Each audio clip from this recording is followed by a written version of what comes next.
محبت کرتے ہیں۔ چنانچہ امام قرطبی کہتے ہیں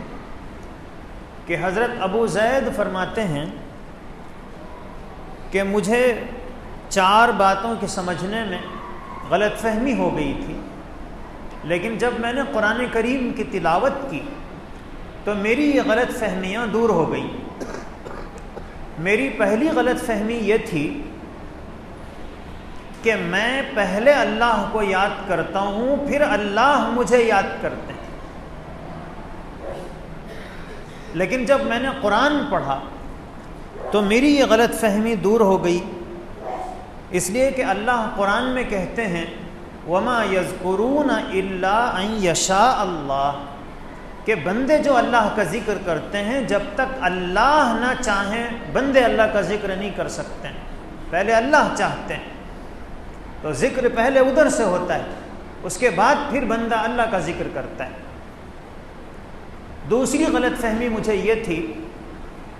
کہ میں جب اللہ سے محبت کرتا ہوں تو اللہ مجھ سے محبت کرتے ہیں، لیکن جب میں نے قرآن پڑھا تو میری یہ غلط فہمی بھی دور ہوئی، اس لیے کہ اللہ فرماتے ہیں کہ يُحِبُّونَهُمْ وَيُحِبُّ اللَّهُ، کہ يُحِبُّهُمْ وَيُحِبُّونَهُ، اللہ اپنے بندوں سے محبت کرتے ہیں اور بندے اللہ سے محبت کرتے ہیں۔ تو پہلے اللہ اپنے بندوں سے محبت کرتے ہیں اور پھر بندہ اپنے اللہ سے محبت کرتا ہے۔ اور تیسری غلط فہمی مجھے یہ تھی کہ میں پہلے اللہ سے راضی ہوتا ہوں تب اللہ مجھ سے راضی ہوتے ہیں، لیکن جب میں نے قرآن پڑھا تو اللہ قرآن میں فرماتے ہیں رضی اللہ عنہم ورضوا عنہ، اللہ ان سے راضی ہے اور وہ اللہ سے راضی ہیں۔ تو پہلے اللہ اپنے بندے سے راضی ہوتے ہیں اور پھر بندے اللہ سے راضی ہو جاتے ہیں۔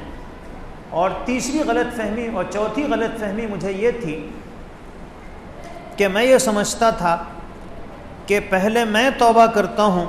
اور پھر اللہ تعالیٰ توبہ کو قبول فرماتے ہیں، لیکن جب میں نے قرآن پڑھا